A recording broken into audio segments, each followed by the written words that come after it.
Muy buenas tardes. Sean ustedes bienvenidos nuevamente al primer Fórum Regional Cusco al Bicentenario. Tenemos aún magistrales exposiciones el día de hoy. El cuarto eje temático corresponde a inversión pública y privada para el desarrollo regional, cuyo expositor tiene la siguiente hoja de vida. Economista graduado en la Universidad Nacional de San Antonio Abad del Cusco, doctor en Economía en la Universidad de Montpellier I de Francia, diploma de estudios a profundidad en la TEA, Facultad de Derecho y Ciencias Económicas en la Universidad de Montpellier en Francia, magíster en Economía, título revalidado por la Pontificia Universidad Católica del Perú. En el ámbito laboral, ha sido presidente del directorio de EGEMSA el año 2018, jefe de proyectos de telecomunicaciones de Proinversión, encargado de la gestión y promoción de proyectos de telecomunicaciones en el marco de la política de acceso universal, gerente del Fondo de Inversiones en Telecomunicaciones FITEL o CITEL, en áreas rurales y de interés social. Nos referimos al doctor Jesús Eduardo Guillén Marroquín, actual director de proyectos de Proinversión. Antes de dar inicio a esta magistral exposición, voy a indicarles que nos acompañan como comentaristas la doctora Leonid Hinojosa Valencia, docente investigadora de la Universidad Católica de Lovaina del país de Bélgica, y también el magíster Freddy Casanova Hualpamaita del proyecto especial Plan MERIS del Gobierno Regional del Cusco, a quienes vamos a pedirles por favor que pasen a la mesa de honor para poder atender a la exposición del doctor Jesús Eduardo Guillén Marroquín, a quien recibimos con un fuerte voto de aplausos, y de esta forma damos inicio a esta exposición sobre inversión pública y privada para el desarrollo regional.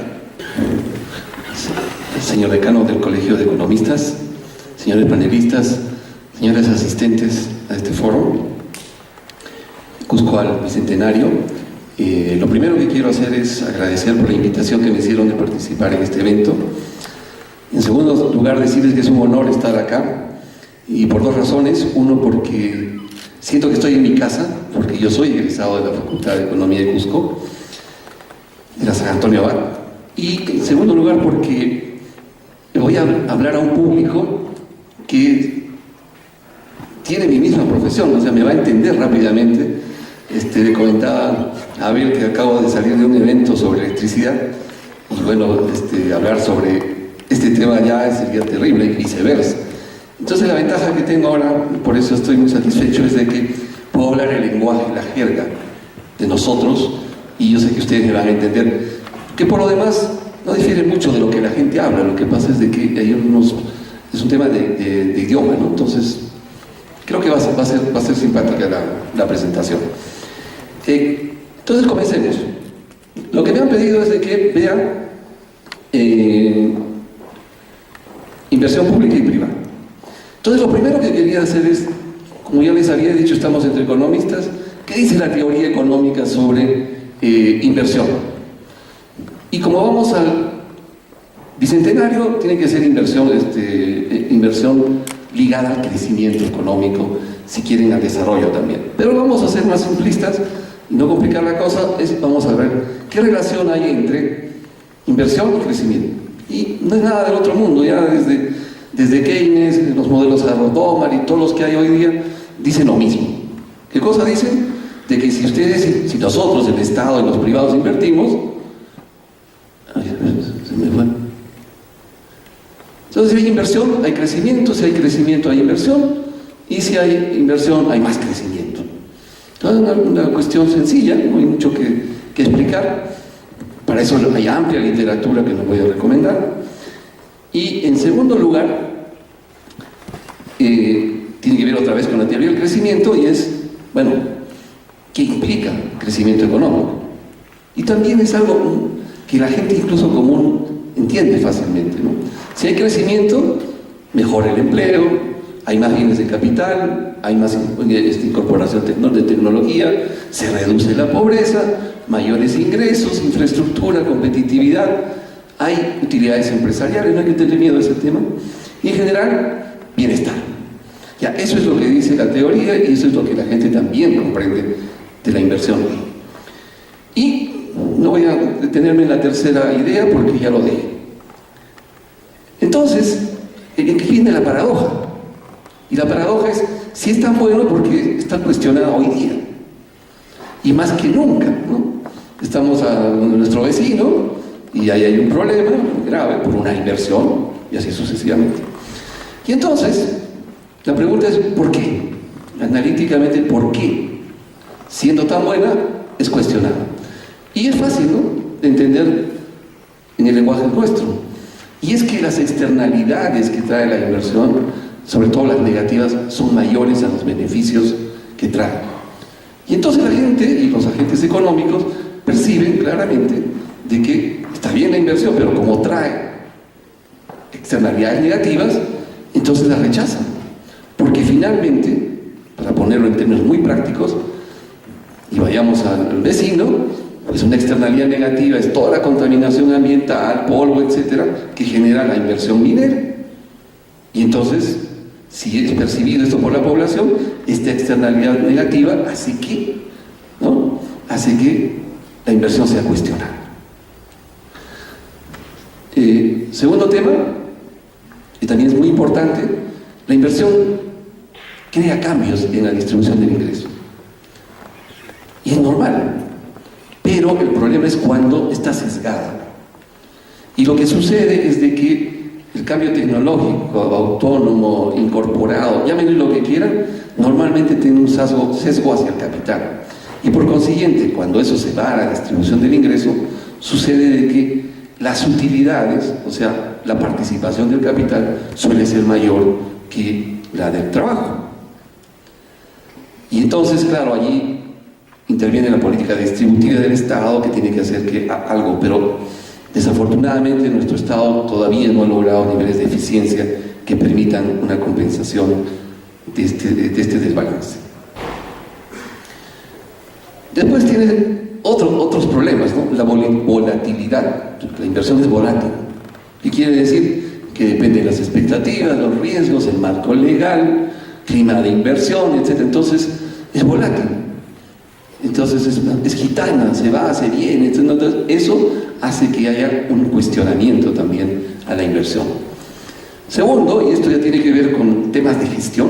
Hoy día vamos a ver economía, gestión, algo de leyes, etc. Vamos a pasar por todo eso.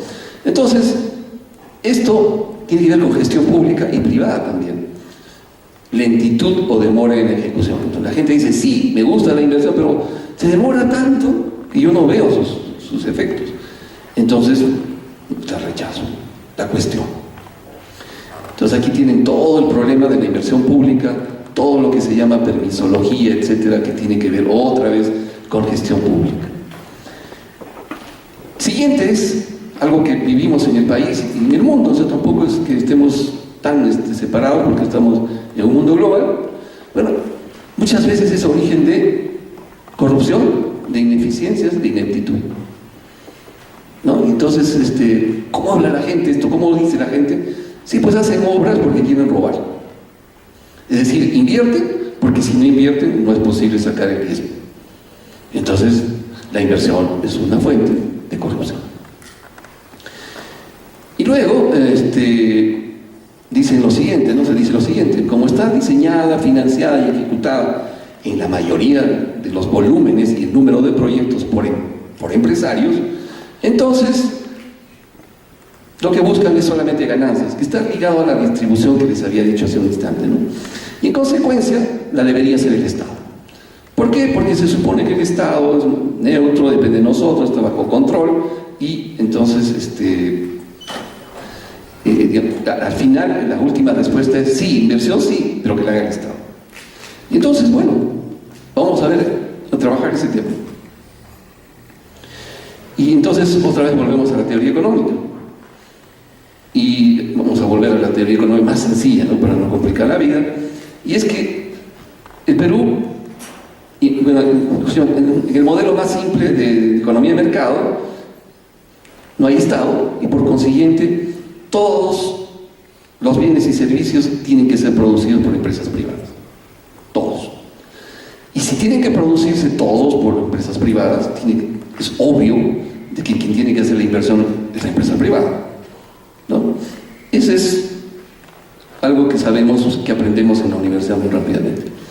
Pero ¿qué sucede? Que en la realidad no es así, porque todos los bienes y servicios no son iguales. Hay dos tipos de bienes, los privados y los públicos. Y los bienes privados, pues hay que analizar cuáles son los privados y cuáles son los públicos. Y ustedes seguramente también han estudiado esto en sus cursos de microeconomía, dos, me imagino. Y es que entonces los tipos, para distinguir los tipos de bienes, hay que tener en cuenta sus dos cualidades nada más. Hay otras más, pero básicamente dos. Si el bien o servicio es excluible y si es rival. Entonces, si es excluible, quiere decir que se impide que otro lo consuma.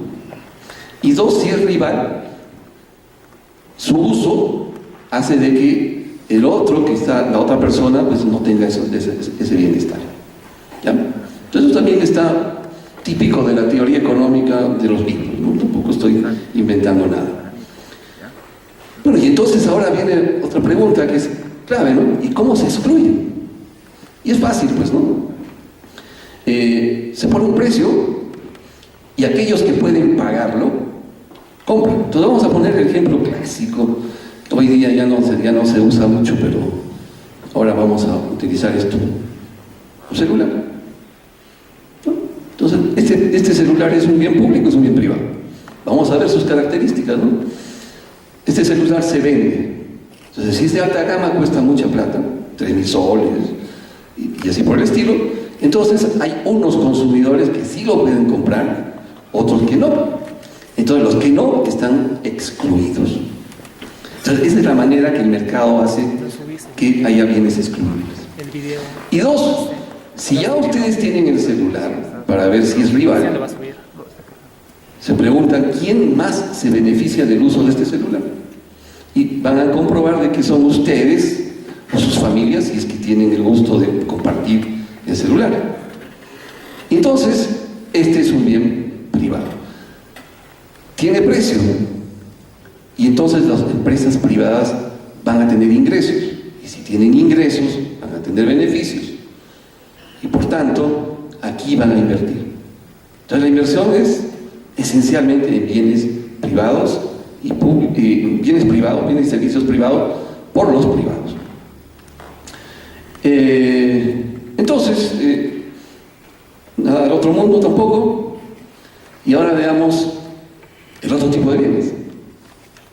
Bien público. Entonces, bien público, si no se puede impedir que otro lo use y su consumo no reduce el del otro consumidor, entonces estamos con un bien público. Entonces, ¿qué quiere decir? No hay precio. Entonces no existe ingresos para las empresas no les interesa invertir en bienes públicos. ¿Quién debe hacerlo? El Estado, ¿no? Entonces vamos a poner un ejemplo sencillo. Una carretera nueva, una inversión, hágase una carretera nueva, o sea, hace el proyecto, bla, bla, bla, listo. Entonces, el privado dice, aquí está el proyecto, ¿no? Lo ve en el MEF y dice, miren el proyecto, una carretera nueva, pero sabe que no va a cobrar un peaje, por tanto no hay precio. Y sabe que no tendrá ingresos. Y además sabe que lo va a financiar el Estado y que en esta carretera podrán entrar todos los que quieran, por tanto no es rival. Es decir que si ustedes están en la carretera y yo entro a la carretera con mi carro, no le estoy disminuyendo a ustedes el bienestar, ni tampoco cuando ustedes circulan me disminuyen mi bienestar. Entonces es un bien público. Y entonces aquí ya vamos a ir aterrizando a la realidad. Lo que sucede es de que por estas dos características, la infraestructura y los servicios públicos son bienes que deben ser proporcionados por el Estado. Y bueno, así es. ¿Y por qué tenemos que invertir en infraestructura? Y hay tres razones, hay más, voy a poner una de las tres primeras. Lo primero que hace es disminuir los costos logísticos de las empresas y del propio Estado. ¿Qué quiere decir esto? Que si ustedes tenían una carretera que no estaba asfaltada, pues los fletes eran muy altos y se demoraba mucho el camión. Si está la carretera asfaltada, ¿no? Entonces cuesta menos el flete y además llega más rápido. Entonces eso quiere decir de que lo que tenemos es que los costos logísticos aumentan, mejor dicho, disminuyen, y por tanto la competitividad de las empresas y de la nación y de la región aumenta. Luego, ya hablé de la competitividad, y también se le reconoce a la infraestructura que es un integrador nacional, regional y local. Entonces, otra vez carretera, puente, túnel, lo que hace es que se integre el territorio y el espacio. Y luego aumenta el ingreso de las empresas y trabajadores. Claro, si están bajando los costos logísticos y en general los costos, aumentan los ingresos de los trabajadores, incluidos los formales. Entonces, ¿por qué he puesto formales? Porque nuestro país tiene 70% de informalidad. Entonces nos preguntamos, ¿y los informales se benefician de la infraestructura? Sí se benefician, ¿no? Entonces lo he puesto simplemente como una característica del país. Y permite desarrollo de nuevos negocios. Vamos a poner la carretera otra vez. Inmediatamente de una carretera van a ver que van a aparecer grifos, van a aparecer restaurantes, etc. Y eso es muy importante porque entonces la infraestructura dinamiza un circuito económico, un espacio económico, solo por el hecho de estar presente, ¿no? Entonces, por eso es que el Estado y nosotros creo que no dudamos de que la infraestructura es fundamental. Entonces, pero otra vez volvemos al problema, ¿no? Todo está lindo hasta ahora, pero la mala noticia es de que, si bien es cierto, el Estado debe proveer la infraestructura, ¿cómo lo hace? Y lo que sabemos todos, no sé cuántos de ustedes trabajan en ministerios o en la propia universidad, donde sea, la modalidad típica es obra pública. Y entonces el problema es saber si la obra pública es eficiente. Pero la eficiencia se tiene que medir en términos... La eficiencia se tiene que ver tomando en cuenta criterios. ¿Me explico? Primer criterio, mayor calidad. Entonces, la obra pública tiene mayor calidad que la obra, vamos a poner comillas, obra privada. El criterio es calidad. Segundo criterio, ¿es más barato o más caro? Y así sucesivamente, para no demorar tiempo. Solamente me voy a retener en el último, si perfila mejor el gasto de inversión en el presupuesto nacional. Una obra pública necesita ser financiada, ¿se acuerdan que dijimos? Con impuestos de nosotros. Entonces, la obra pública perfila mejor o no el presupuesto. Si lo hace bien, entonces será más eficiente y así sucesivamente. Bueno, eso es solamente para distraernos un poquito. Y entonces ahora lo que tenemos que decir es, y eso también aplica a las asociaciones público-privadas, ¿sí? Entonces lo que tenemos aquí no es un dilema, sinceramente, sino es que el Estado, lo que hemos demostrado ahora, puede hacer infraestructura y servicios públicos de dos maneras: como obra pública o como asociación público-privada. Esas son las dos maneras. Puede haber otras, pero somos economistas, entonces aplicamos el método de la abstracción, nos abstraemos de los demás y nos quedamos con dos: obra pública, infraestructura. Digo, asociación público-privada. Y entonces, para llegar ahora vamos a aterrizar. Entonces vamos a decir, a ver, veamos un ejemplo en la vida real, cómo funciona. Entonces esto me lleva directamente a algo que también me pidieron, es que les presente a ustedes el proyecto de Choquequirao. Entonces voy a hacerlo a título personal, no a título de preinversión. Y entonces, miren, Les he traído una estadística, ¿no? ¿Y qué dice la estadística? La estadística viene desde 1992 hasta el 2018, está calientita. Y lo que ustedes ven en la curva, creo que con esto se puede... Hay un puntero láser, ¿no? Acá. Este es el puntero láser, ¿no? Allá. Entonces, miren, si ustedes ven la curva, aquí está la curva total, lo que van a ver es de que ya no hay saltos muy grandes. Miren, si estamos en el 92, miren este salto acá, 2009-2010, y de ahí una caída, luego la tasa de crecimiento, y aquí hay una caída, la tasa de crecimiento no es alta, o sea, está bajando la tasa de crecimiento de visitantes a Machu Picchu. Y claro, yo no voy a dar una explicación de por qué sucede esto, pero ustedes somos cusqueños, sabemos por qué sucede. Y entonces voy a utilizar ahora el lenguaje quechua. ¿Y qué significa Machu Picchu? Machu Picchu significa montaña vieja. Bueno, Machu Picchu se está poniendo viejo, es Machu, porque ya es un producto turístico maduro, ya no va a crecer más, ya no va a dar más. Y entonces, ¿qué hacemos acá? Lo que tenemos que hacer es ahora optimizar todo lo que se pueda para que llegue más gente, pero en algún momento va a parar, por razones sobre todo de la capacidad de carga, porque eso también va a llegar, ¿no? La capacidad de carga dinámica, no la capacidad de carga estática, porque en nuestra tierra hablamos, no, la capacidad de Machu Picchu es tanto, esa es la estática, es el aforo, pero la capacidad dinámica es otra cosa, cuando la gente se mueve. Por ejemplo, el Paraninfo, ¿cuál es su aforo?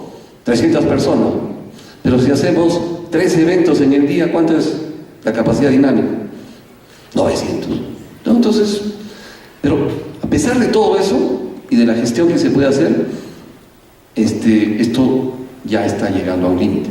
Y entonces, cuidado, si afortunada o desafortunadamente elegimos el modelo de desarrollo turístico, y la prueba es que Cusco vive de eso, y además de lo que el Estado gasta, pues hay que hacer algo. Y entonces, ahí está lo que dije, crecimiento estabilizado, pronto llegará a su capacidad de carga dinámica, y por tanto, necesitamos un nuevo impulso, y si ustedes ven, hay un nombre de Juan Stolz, quien publicó en Perú 21 lo que acabamos de decir, pero lo dijo al gran público a través de la prensa. Bueno, y entonces hay que buscar aquel proyecto que permita que esto que está en riesgo de crecimiento salga adelante. Y entonces lo primero que miramos es, ¿y ahora qué hacemos? Bueno, en el caso de Egipto es muy sencillo, cada año descubren una pirámide, entonces lo ponen en valor y ya tienen el problema. En México más o menos sucede lo mismo, cada año descubren una pirámide o cada 2 años y la ponen en valor y listo. Bueno, pero esos son países que viven estrictamente casi del turismo. Entonces, ¿qué es Choquequirá hoy día?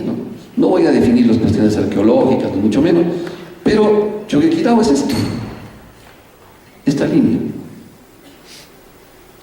¿no? Hoy día llegan 7.000, 8.000 personas a Choquequirá. Todos son caminantes, todos son, como decimos nosotros, son trequeros, y 8.000 al año es nada, ¿no? Comparado con lo que hemos visto en Machu Picchu, ya está por encima del 1.000.000. Y entonces era lógico, y diría casi natural, de que tuviésemos que pensar en Choquequirá.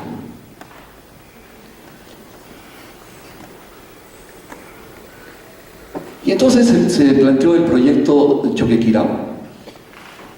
Esto es un pedido del Ministerio de Comercio Exterior y Turismo, y tenía los objetivos obvios, ¿no? Obviamente necesitamos mejorar la accesibilidad, porque si están llegando 8.000 es porque están caminando y se toman 3, 5 días. Con ese mismo modelo de transporte nunca vamos a llegar a crecer sustantivamente. Incrementar la identidad cultural, no, para decirlo sencillamente, nos sentimos muy orgullosos de Machu Picchu, debemos sentirnos muy orgullosos de Choquequirá. No voy a abundar más cosas. Y luego diversificar el circuito turístico surperuano. Entonces, ¿qué es el circuito turístico surperuano? Es Cusco, Puno, Arequipa. y Cusco con su ícono Machu Picchu, pero ahora con el ícono, es decir, volver ícono a Choquequirao sería un aporte más a este circuito. Bueno, ahí está Choquequirao. Y lo interesante es que Choquequirao además tiene una característica adicional, y es de que aquí hay una flora y una fauna magnífica que ya no hay en Machu Picchu. Y entonces también es un atractivo que a muchos turistas les va a encantar. Bueno, y entonces ahora entramos al gran problema, pues, y ahora, ¿cómo hacemos el proyecto? Aquí entramos al curso que seguramente ustedes llevan, elaboración de proyectos.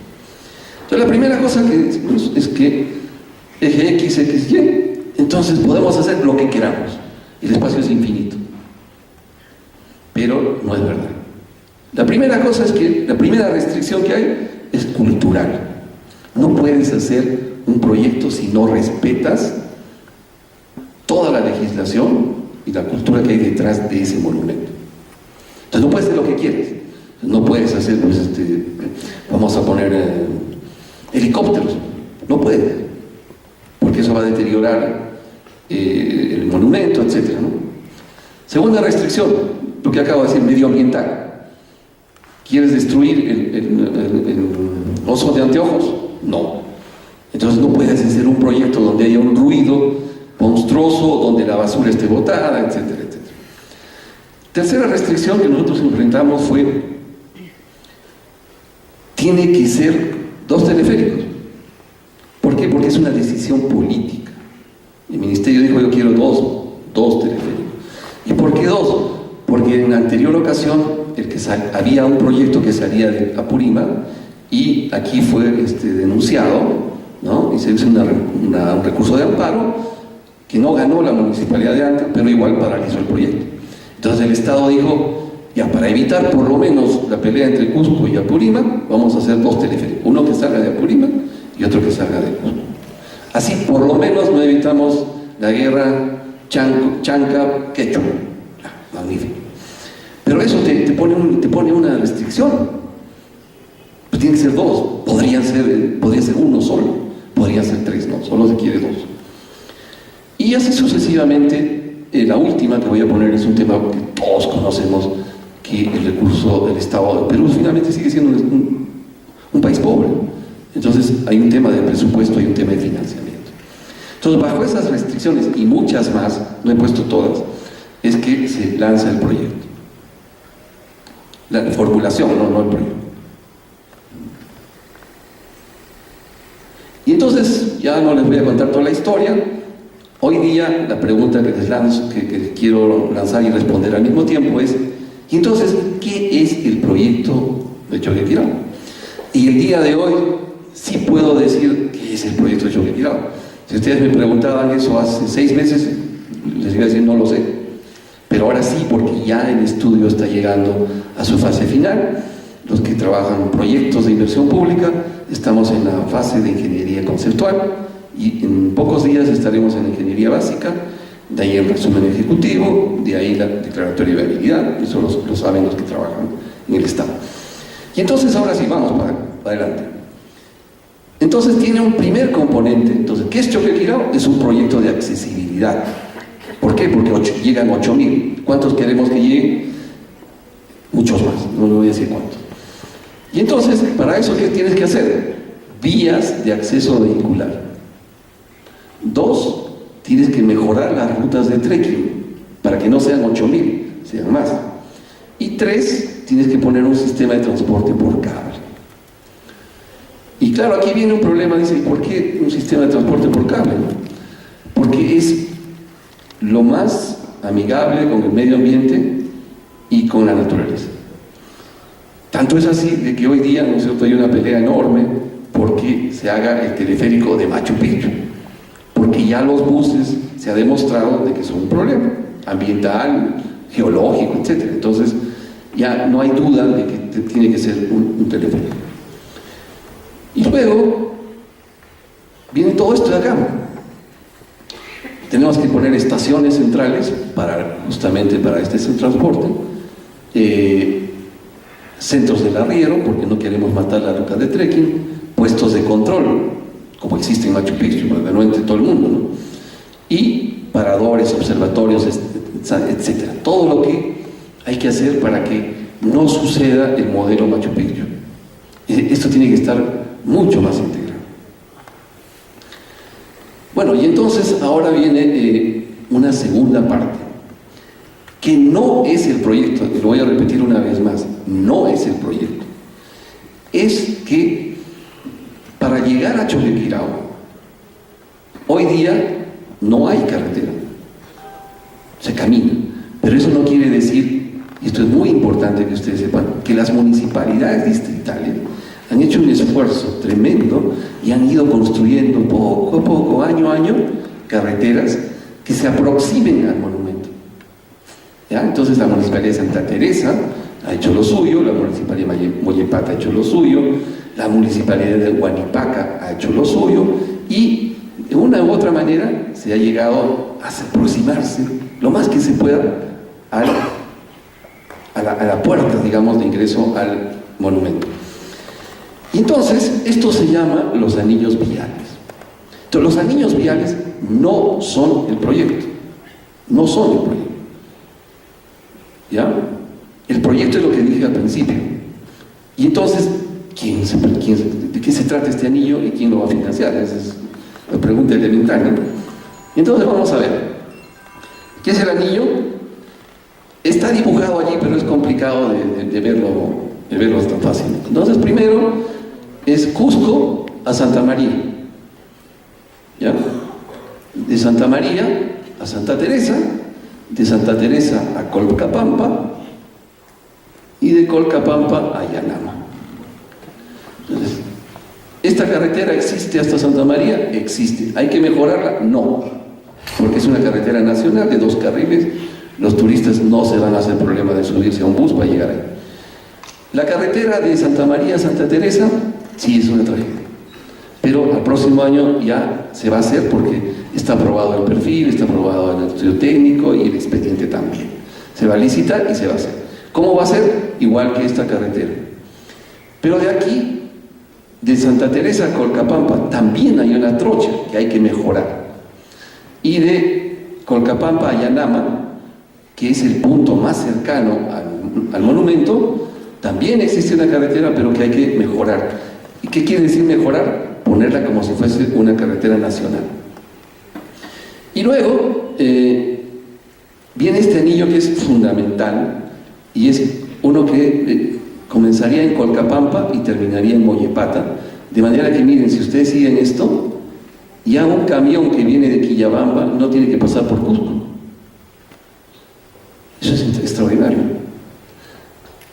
Hoy día, como un camión que viene de Quillabamba, viene de Santa María, tiene el Cusco, después se va a Arequipa, se va a Lima, donde quiera.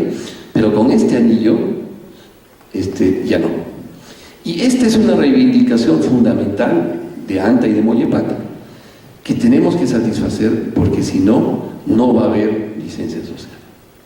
Y eso, ¿quién tiene que hacerlo? No es el MINCETUR, sino es el Ministerio de Transportes y Comunicaciones y la región, porque este es un proyecto regional. Entonces, eso ya hemos hablado con Jean Paul, le hemos dicho, por favor, preocúpate por esta carretera.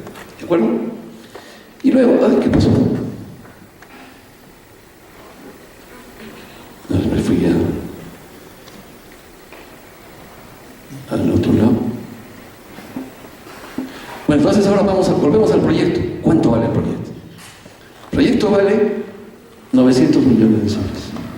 Entonces, para que tengan una idea de la envergadura del proyecto, este es el PIA del gobierno regional, este es el PIA de inversiones y esta es la inversión del proyecto.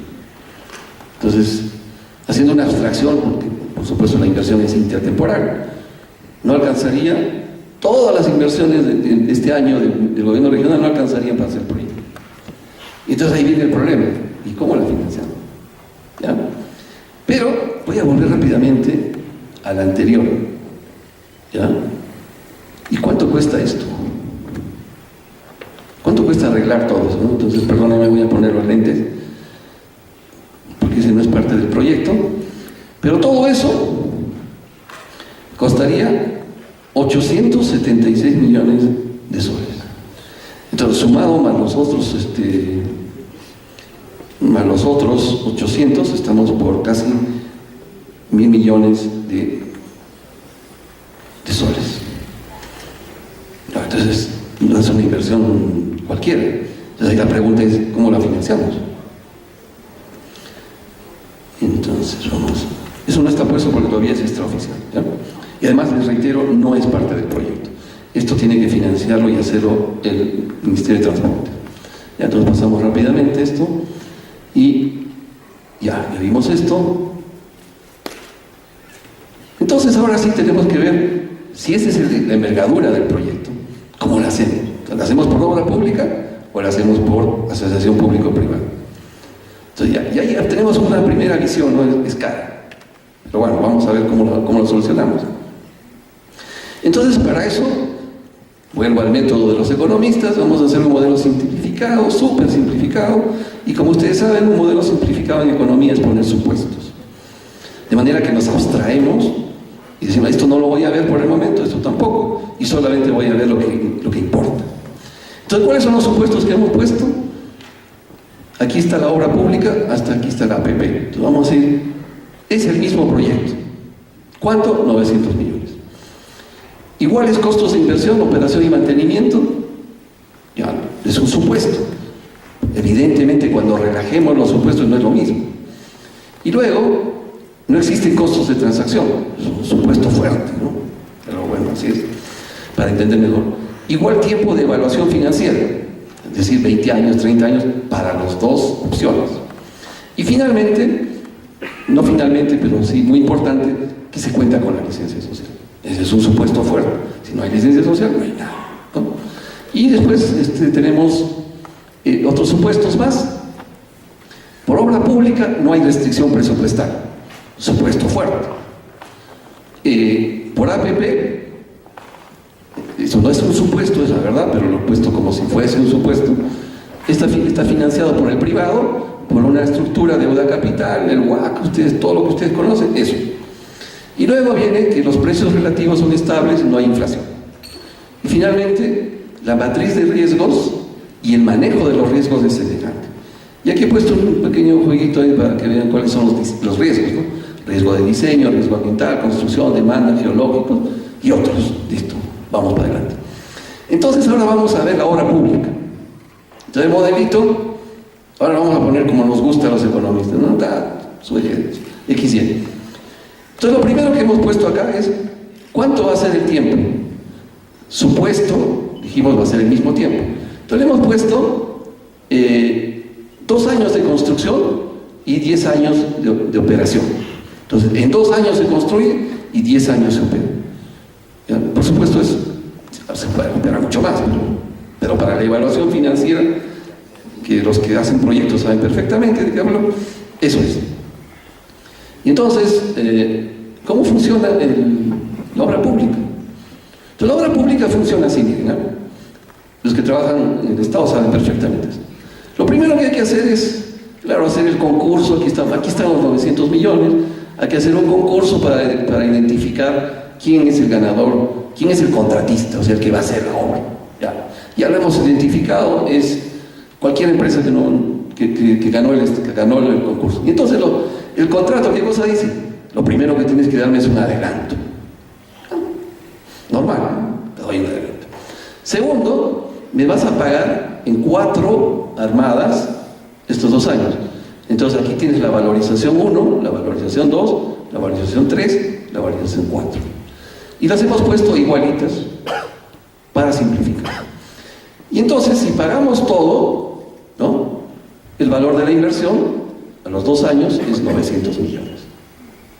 Ningún problema. Y aquí viene la parte de operación.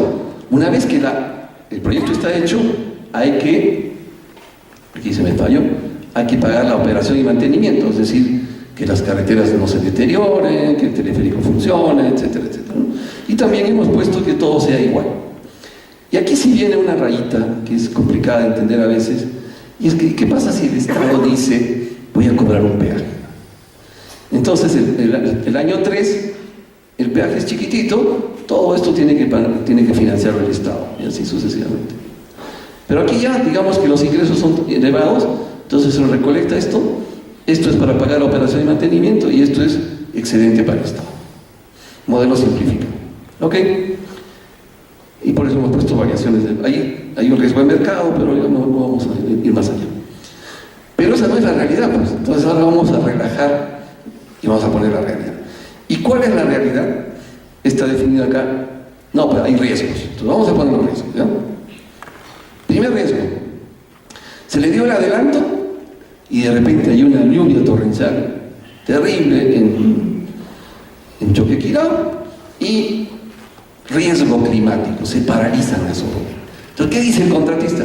Señor Estado, aquí están mis máquinas, mis ingenieros, y yo no puedo trabajar porque hay un riesgo, porque no puedo trabajar porque está mal. Entonces, págueme usted gastos generales. Y si no me paga, te llevo a arbitrar, y seguro que lo gano. Primer riesgo. Entonces, ¿qué hace el Estado? No. Entonces, ese es el primer riesgo. El segundo riesgo, perdón un ratito, entonces le paga la valorización, los gastos generales famosos, y aparece lo que se llama el adicional número 1, ¿no? En la jerga de las contrataciones, adicional número 1. ¿Cuánto? Este cuadradito. Siguiente. Están trabajando y encuentran una buena roca. El contratista feliz, listo, entonces se ahorra plata y hay un deductivo. Entonces el Estado no le paga todo este cuadradito, sino solamente le paga este. Se ahorró el Estado, suerte para el Estado. Sigue la obra y se encuentran con que una falla de diseño técnico. No vieron, por ejemplo, el método constructivo no era el mejor, el contratista lo detecta y eso es un riesgo de diseño. Entonces le dice, ¿quién diseñó este proyecto? El Estado. ¿Cómo? A través de un proyecto de inversión. Entonces me pagas mi adicional número 2, porque tengo que reparar ese error de diseño haciendo planos, metrados y haciendo la obra, o sea, reparando. Listo. Y para terminar, rápido, hay una huelga, toman la carretera, por donde se llevaba el cemento, y tenemos el adicional número 3. Entonces, ¿qué pasa? Ya no es 900. Por eso ya no es 900, esto era 900, ¿se acuerdan? Este es el problema. Y luego vemos por acá, el gasto público por inversión no lo tocamos, sigue igualito, pues ya terminó la obra y se acabó el asunto. Y ahora vamos a ver cómo se financia eso, pero no quiero ser irrespetuoso, hay un expositor que me sigue y no quiero quitarle tiempo, entonces esto lo voy a pasar ya, rápidamente. Además ustedes tienen la presentación y no va a haber problema. Y entonces ahora sí, vamos al otro modelo, a la asociación público-privada. Y otra vez, vamos a comenzar sin riesgos. Entonces, ¿cuál es la característica fundamental de la asociación público-privada? Es que el Estado no le va a pagar nada al privado, sino cuando termine la obra. Y luego, cuando termine la obra, recién le comienza a pagar. ¿Y cómo le va a pagar? A través de un RPI, que es remuneración por inversiones, que puede ser anual, semestral, no importa, yo he puesto anual. Y un RPMO, que es la retribución por operación y mantenimiento, durante 10 años. Entonces aquí, 900 millones, todo eso, sale el proyecto. ¿Ok? Pero ¿qué pasa ahora en la realidad? Otra vez, relajamos eso, pues nos vamos a los riesgos. Entonces, primer riesgo, lluvia torrencial. ¿Se acuerdan que hubo un supuesto que dijimos que la matriz de riesgos es la misma? Ya, es la misma. Entonces, roca buena, falla de diseño, huelga. No le pagamos nada. Él tiene que financiarlo. ¿Por qué tiene que financiarlo? Por dos razones. Porque él está firmando un contrato con el Estado, donde el Estado le dice, ¿tú quieres trabajar conmigo? La primera condición es que el valor de la inversión no cambie. Listo. Y además, ¿por qué? Porque tiene que hacerse cargo de esto. Porque al igual que el otro lado, aquí hay un concurso. Y en el concurso él ha tenido que internalizar estos posibles riesgos e introducirlos en su CAPEX y en su OPEX, cualquiera de los dos. Entonces, él tiene que hacer también sus estudios, decir, oye, sí, puede ser que me llegue una roca mala, una roca buena, y eso lo va internalizando en su hoja de cálculo, en su Excel, y al final dice, yo lo puedo hacer por 900, pero ya internalizó el riesgo. ¿Listo? Y luego lo anterior es igual que lo otro, no hace problemas, y esto sí me quiero detener solamente en esta, ¿ya? Porque justamente desde el momento que se ha violado esta regla de oro, es que han comenzado los problemas con las APPs. Entonces, la primera regla de oro es que tiene que haber un concurso público. Ya no me voy a detener en eso. Segunda regla, también la dije, no puedes modificar el valor de la inversión. Tercero, no se aceptan cambios de plazo. El Estado no acepta eso. Y comparte los riesgos con el Estado. No todos, pero algunos. Esa es la regla de oro. Si se violan estas reglas de oro, ya no hay, va a salir mal. ¿Ya? Entonces, ¿cómo se hacen respetar estas reglas de oro? Con un contrato. Entonces, la APP es un contrato finalmente. ¿Ya? Después, ¿qué más? ¿Qué otra regla de oro? ¿De dónde va a salir la plata? Del privado. Entonces, el privado tiene que conseguir plata para el estudio definitivo de inversión, las obras, la supervisión, etc. Siguiente, ¿de dónde va a sacar la plata? No del Estado, sino la va a sacar la plata de los bancos, de su bolsillo, y va a utilizar todos los instrumentos financieros que conozco. Y nuevamente, para no ser igualitario y no decir que me estoy sesgando, paso todo lo demás rápidamente, ustedes tienen la presentación. Listo. Y ahora vamos a hacer lo que hacemos otra vez los economistas, ¿no? Relajamos los supuestos. Entonces ahora decimos, oye, hay restricción presupuestaria. O sea, el Estado no tiene toda la plata del mundo. Entonces, el Estado, ¿qué tiene que hacer? Como no tiene tanta plata, priorización de proyectos. Y entonces de repente ha dicho que el Quirao no es prioritario, se quedó. ¿No? Tú de la Verónica no es prioritario, se quedó. Y así sucesivamente. Y entonces luego hay toda esta parafernalia de problemas, de convocatorias, retrasos en la operación del servicio, etc. Entonces no voy a abundar esto, ¿no? Luego relajamos el siguiente supuesto. Ya los costos de inversión no son iguales, ni tampoco los de operación y mantenimiento. Y es lógico, ¿no? No es real de que el Estado por obra pública tenga los mismos costos que un privado. Entonces, ¿cuál es la consecuencia? De que hay un impacto diferenciado de los costos. Las APP suelen ser más caras desde el punto de vista financiero porque tienen que conseguir la plata en el mercado, mientras que la obra pública saca la plata de nuestros bolsillos a través de los impuestos, entonces es más barata. Pero existe la posibilidad de que haya menores costos, etc. Y ese es el tema de relajar el supuesto. Ahora, pues, seguimos relajando. Hay costos de transacción, ¿no? Entonces, generalmente son mayores para el Estado. El privado decide más rápido. Entonces he puesto la obra clásica de Ronald Coase, la naturaleza de las empresas. Las empresas deciden al toque, el Estado no. Tiene que haber informe legal, informe técnico, bla, bla, bla, bla, bla. Y recién se deciden las cosas. El privado no, al toque. Y luego el Estado tiene que afrontar costos de control y supervisión. Y ahí está la Contraloría General de la República. Y eso es un costo. Ahora ustedes me dirán, me voy a detener aquí, ¿y quién supervisa al privado? ¿Quién es el policía del privado en la APP? Esto es fundamental que ustedes lo sepan. Como el privado se presta del banco y el Estado le va a pagar recién en el año 3, 4, 5, ¿verdad? Entonces, los bancos son el supervisor, porque el banco le dice, si tú no cumples al año 2, el Estado no me va a pagar nada. No te va a pagar a ti, y por tanto tú no me vas a pagar a mí. Entonces el principal supervisor de una asociación público-privada son los bancos. Y trabajan pues sin que el Estado haya firmado con ellos algo, como su policía, es su supervisor. Entonces el banco dice, oye, te estás retrasando, acelera. Oye, no has dado un buen servicio, acelera. Porque si no, no te pagan, y si no te pagan, no me pagas a mí. Y yo te voy a hacer un juicio y te embargo. Y Bueno, a la SUNAT le podemos hacer, como decimos vulgarmente, el avión, pero a un banco no. El banco te va a embargar. Y tu capital de prestigio se cae por los suelos. ¿Ya? Siguiente, entonces. Diferencia y manejo de riesgos, tampoco no voy a... y entonces, ¿cómo decidimos si es obra pública o es APP?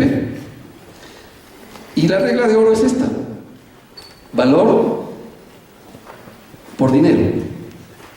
Entonces, ¿cómo se define esto? Muy fácil.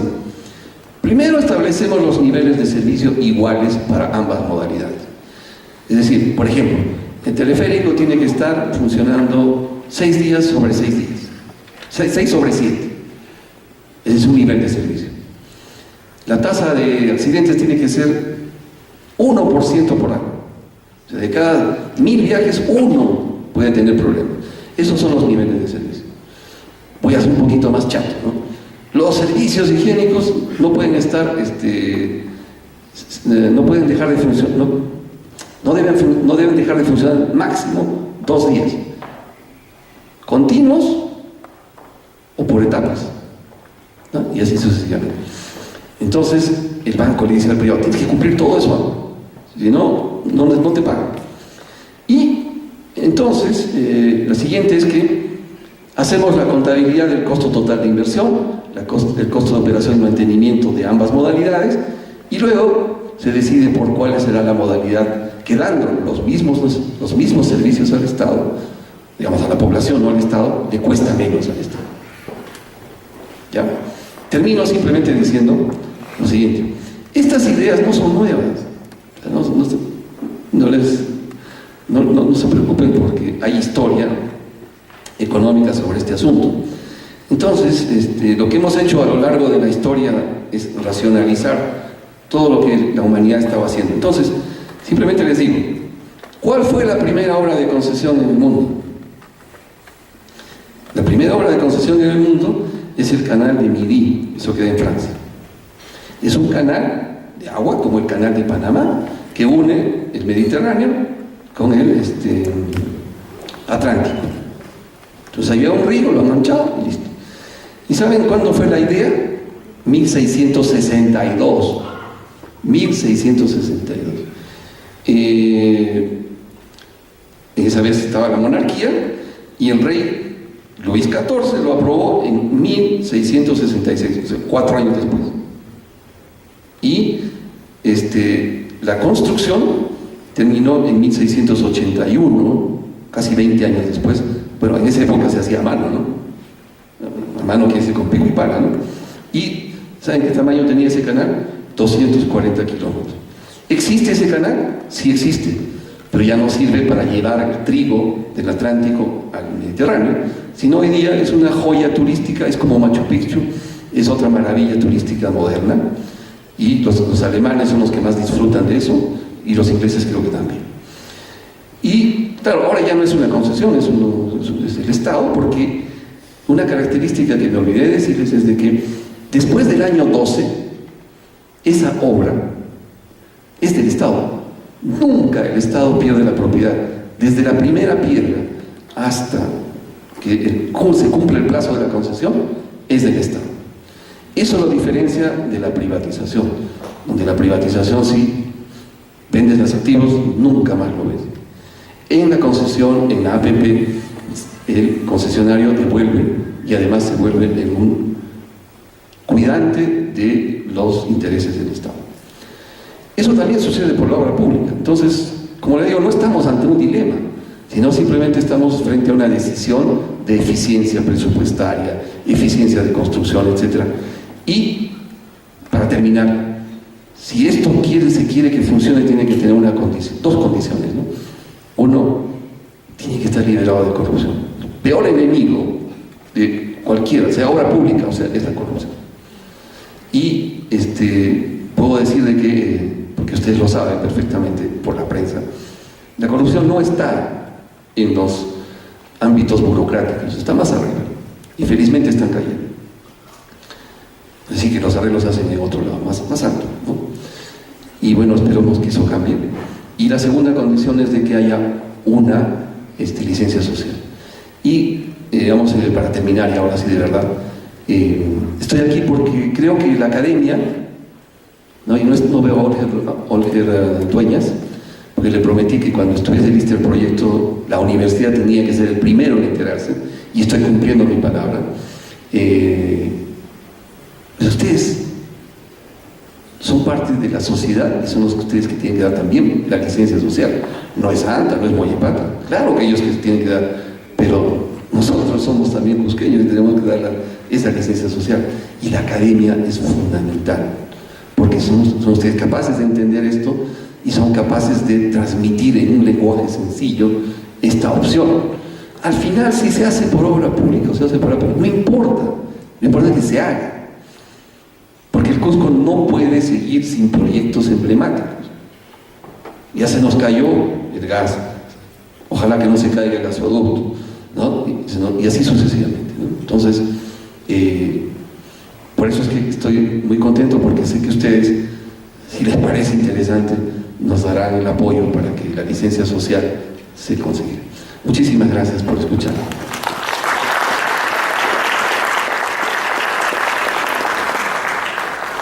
Muchísimas gracias por esos aplausos para el doctor Jesús Eduardo Guillén Marroquín, a quien agradecemos por su magistral exposición sobre inversiones pública y privada para el desarrollo regional. Bien, vamos a invitar a nuestro expositor que pase a la mesa de honor junto a los comentaristas, quienes formularán sus opiniones respecto a esta cuarta exposición en el marco del primer Fórum Regional de Cusco al Bicentenario. Bien, antes de empezar con los comentaristas, vamos a indicarles a todos ustedes, a los participantes, de que tenemos, o bueno, les han entregado a ustedes dentro de las carpetas una hoja donde van a poder formular una pregunta a nuestro expositor. La comisión encargada va a seleccionar dentro de todas esas preguntas la ideal para que pueda ser formulada a nuestro expositor, en este caso el doctor Jesús Eduardo Guillén Marroquín. Bien, vamos a dar inicio entonces a la rueda de comentarios. Vamos a invitar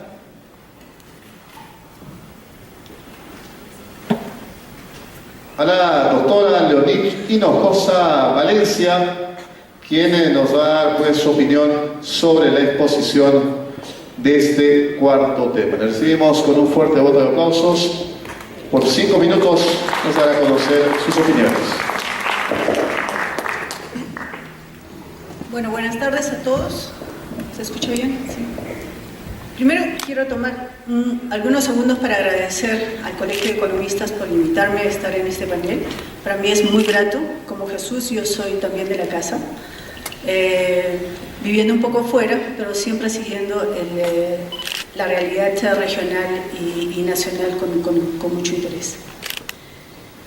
Quiero felicitar a Jesús, ¿no?, al doctor Guillén, por su excelente exposición, muy didáctica además, como buen docente que siempre ha sido. Y quiero resaltar dos cosas, ¿no?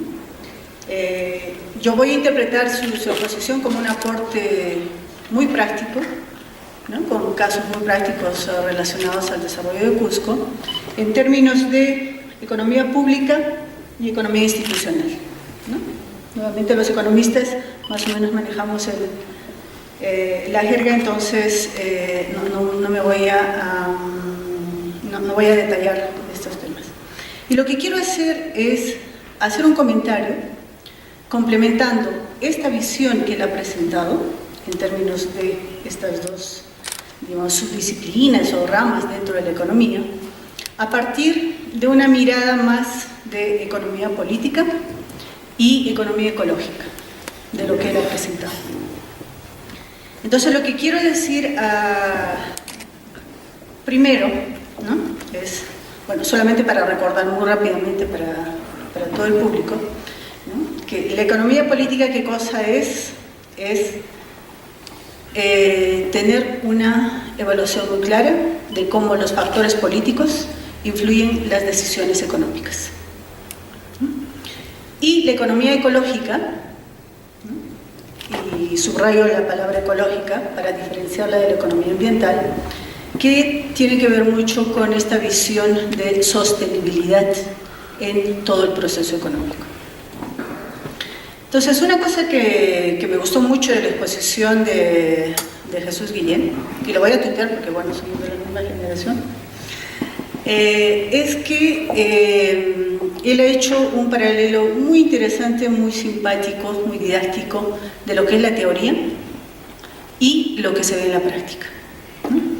Entonces, muchas veces a los economistas nos critican, y creo yo con justicia, de que a veces la teoría nos gana, y cuando eso sucede y vemos que en la realidad no funciona, lo que queremos hacer es cambiar la realidad para que un poco se adapte a la teoría. Y bueno, se dan todos los problemas que todos conocemos a todo nivel. Y él ha mostrado y ha señalado, ¿no?, varios de los elementos que hacen que, bueno, todo lo que se diseña de forma bonita en los modelos económicos, y generalmente en otras realidades donde las estructuras institucionales, los contextos políticos son muy diferentes de los países como el nuestro, entonces esos modelos no terminan funcionando bien, ¿no? Y él ha dado suficientes ejemplos, ¿no?, para, en el caso del Perú, mostrar cómo algunos de estos modelos pues se van cayendo, ¿no?, con todos los problemas sociales y políticos que después aparecen. Entonces ahí un aspecto, o dos aspectos en realidad, que yo creo merecen la pena analizarse, discutirse, y mucho más allá de este foro, y ojalá que el Colegio de Economistas ahí siga promoviendo este nivel de debate. Dos elementos son lo que tiene que ver con lo que es la rentabilidad social de la inversión pública y la rentabilidad, yo le voy a llamar ambiental, de esa inversión pública, que tiene que ver con todo lo que es sostenibilidad. Y en ese sentido, creo yo que hay aspectos que hay que ir reconsiderando dentro de esta lectura que hacemos de la inversión y de las modalidades de inversión, como por ejemplo las asociaciones público-privadas que le comentaba.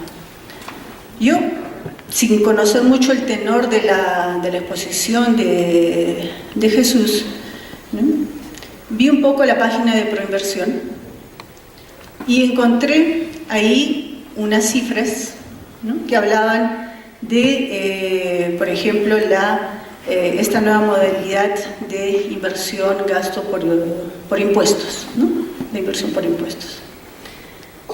Y decían que para el Cusco, por ejemplo, ¿no?, en el año 2019 hay de disponibilidad un monto de 3.432 millones de soles para ser invertidos por el gobierno regional y los gobiernos locales y las universidades públicas.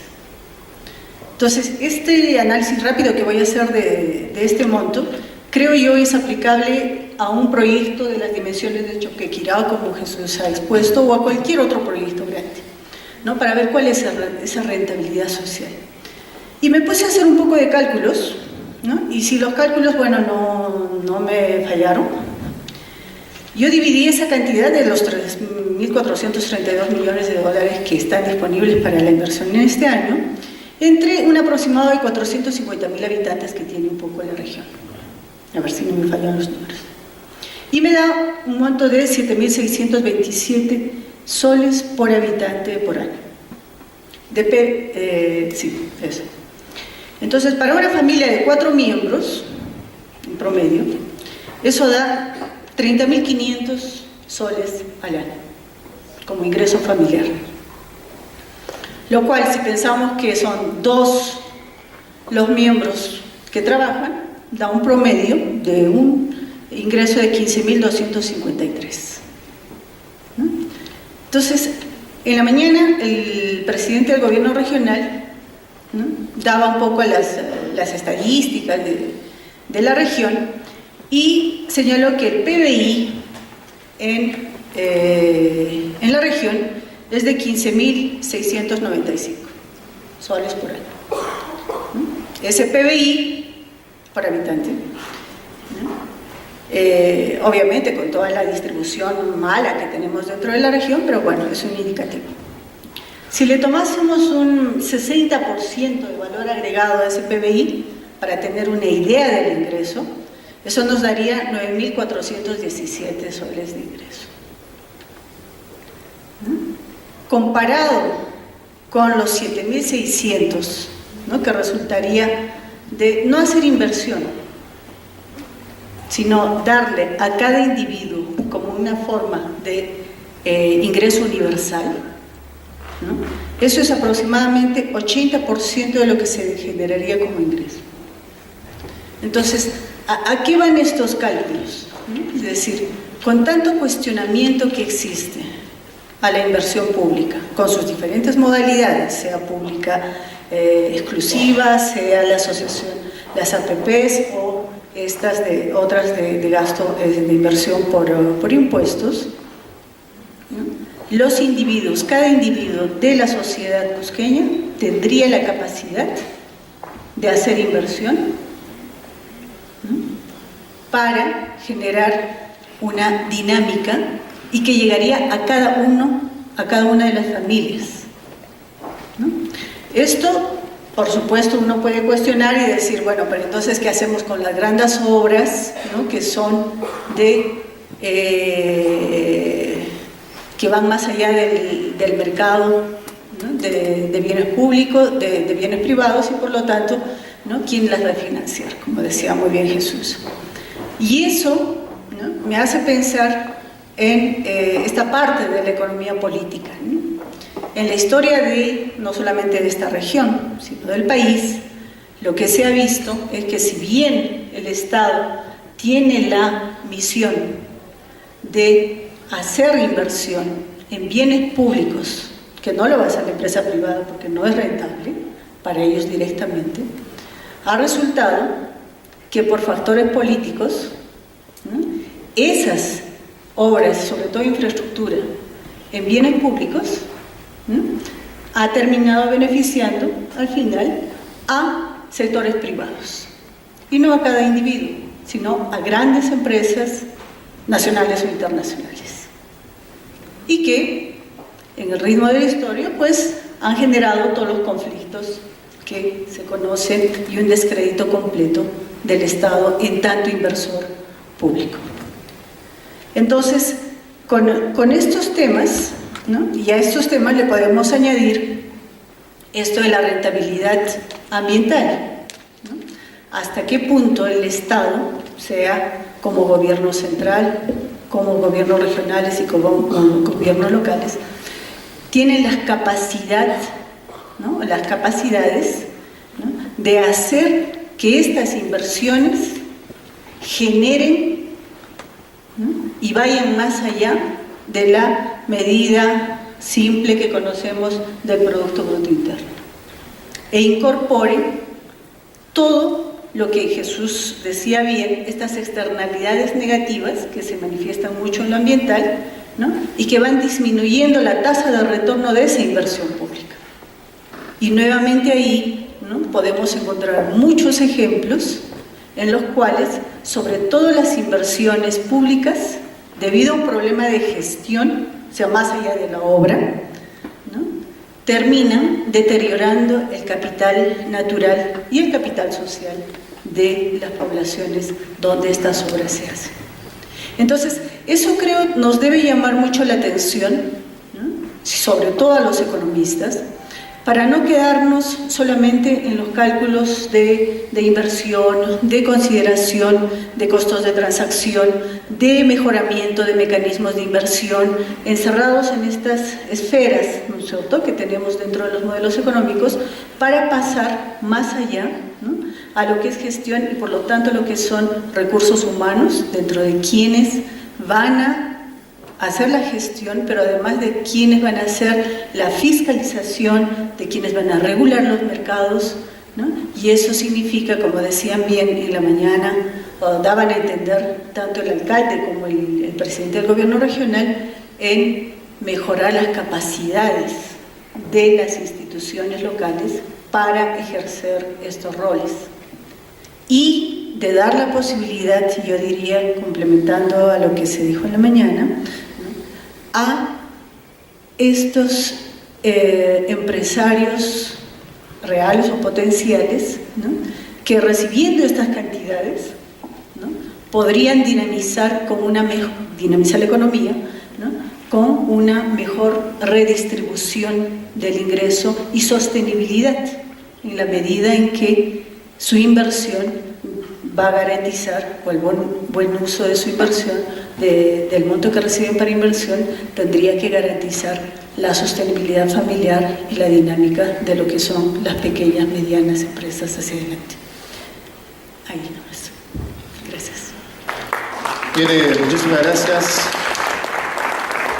a la doctora Leoní Hinojosa Valencia, quien ha brindado sus comentarios en esta primera etapa. Bien, el turno ahora es del Magíster Freddy Casanova Hualpamaita, del Proyecto Especial Plan MERIS del Gobierno Regional del Cusco. Lo recibimos con un fuerte voto de aplausos. 5 minutos, Magíster, para que usted pueda realizar su comentario. Bueno, muchísimas gracias. En principio, a felicitar al maestro y amigo doctor Jesús Guillén, que es alumno en la facultad hace muchísimos años. Fue hace muchísimo tiempo, pero no nos seminarios. Bueno, y a partir de la reflexión que hizo el gobernador regional en la mañana, hay un déficit de infraestructura regional por 7.000 millones de soles, ¿no? El gobierno regional Cusco tiene un PIA de inversión de 500 millones, un PIA de apertura, ¿no? 500 millones. Si divido 7.000 millones entre 500, se necesitaría 14 años del presupuesto de inversión regional para coberturar esta brecha. Solo con los activos o proyectos que he heredado de la gestión anterior, porque también se viene un mundo de necesidades, demandas, ¿no? Entonces, en economía estamos ante un problema, ¿no? Escasos recursos y necesidades múltiples. ¿Y qué hacer? Y yo creo que ha sido clarísima la exposición que ha hecho el doctor Jesús, en el sentido de que hay mecanismos de financiamiento alternativos, ¿no?, que posibiliten que el Estado cumpla dos cosas. En principio, que tenga la posibilidad de coberturar este tipo de necesidades públicas de inversión para temas sociales, ¿no?, salud, educación. Pero como esas demandas son múltiples y con las justas podría cubrir con el poquísimo presupuesto que tiene para atender estos sectores, yo creo que la posibilidad de encontrar la participación de la actividad privada para que coberture esta infraestructura productiva, carreteras, riegos, electricidad, etc., y se complementen, es lo mejor, yo creo que se puede plantear en estos momentos, ¿no? ¿Qué hacemos además con este tipo de modalidades de APP? El Estado, por un lado, transfiere estos riesgos, que claramente los ha expresado, teniendo expedientes técnicos bien hechos, de calidad, supervisados adecuadamente, para que después, mañana más tarde, en la ejecución, no haya adicional 1, 2, 3, de forma tal que al final el proyecto que costó, digamos, 1.000 millones, aparezca con 2 millones, ¿no?, que es lo objetable, que no es lo deseable, ¿no? Entonces yo creo que teniendo este tipo de controles, expedientes bien hechos de calidad, yo creo que podemos cumplir los propósitos que uno persigue, ¿no?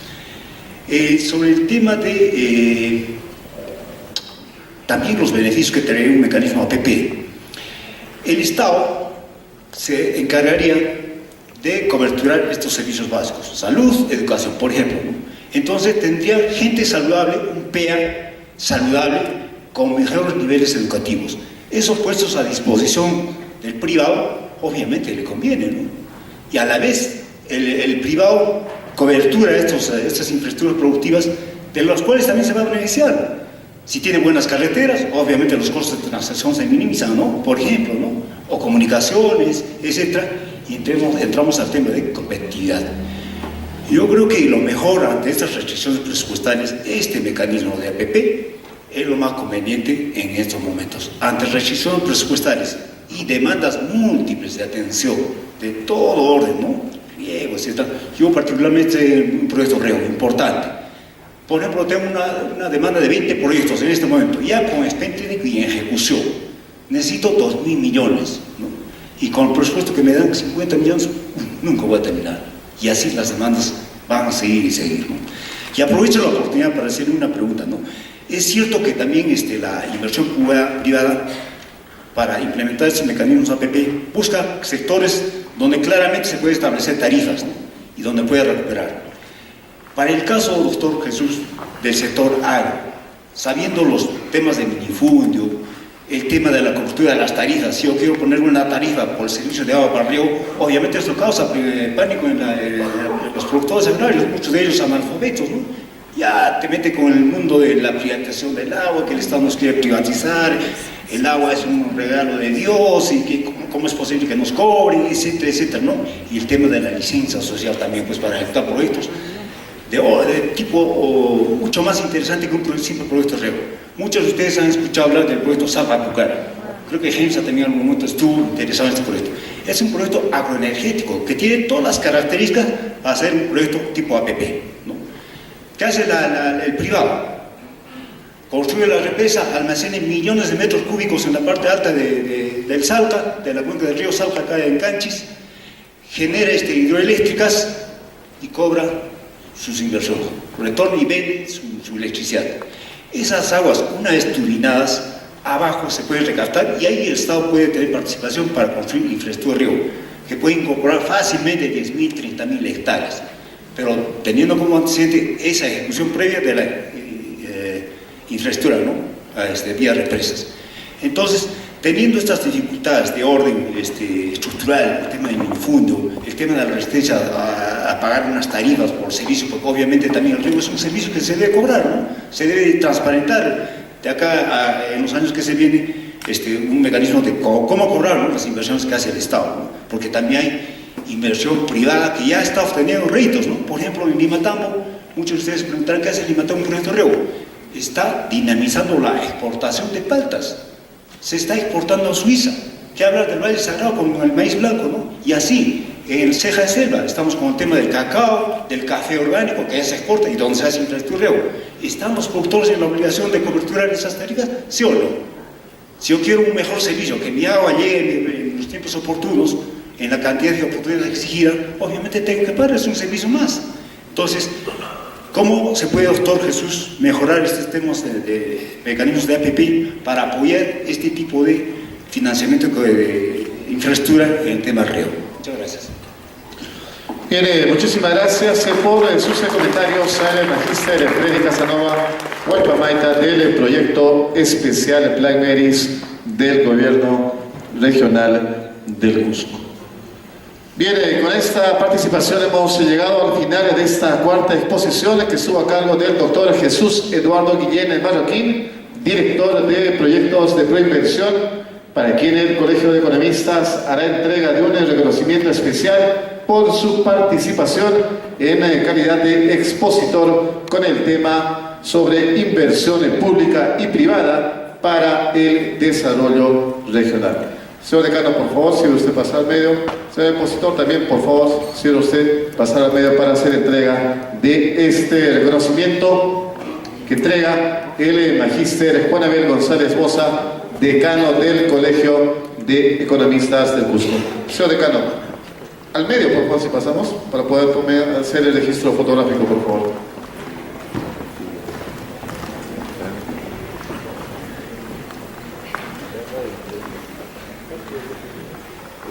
Doctor Jesús Guillén, a nombre del Colegio de Economistas del Cusco, queremos hacer entrega de este presente que a la letra dice lo siguiente. Primer Foro Regional Cusco al Bicentenario. El Colegio de Economistas del Cusco agradece al doctor Jesús Guillén Marroquín por su brillante participación en el primer Foro Regional Cusco al Bicentenario. Cusco, abril del 2017. Muchas gracias. Aplausos, por favor. Bien, mientras se hace entrega de este reconocimiento, vamos a invitar también a nuestros comentaristas, a la doctora Leonid Hinojosa Valencia y al magíster Freddy Casanova Huaypamaita, a quienes también nuestro decano hará entrega de un diploma de reconocimiento por su participación en este primer foro regional Cusco al Bicentenario. Igualmente, colegas economistas, agradeciéndoles por vuestra participación en calidad de comentaristas, le hacemos presente de este reconocimiento a la doctora Leonid Hinojosa Valencia.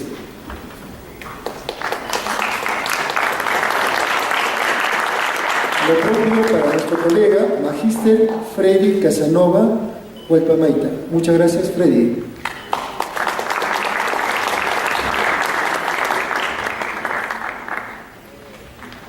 Bien, entonces le damos el agradecimiento respectivo al doctor Jesús Eduardo Guillén de Marroquín, a quien le decimos muchísimas gracias. Le brindamos un fuerte voto de aplausos.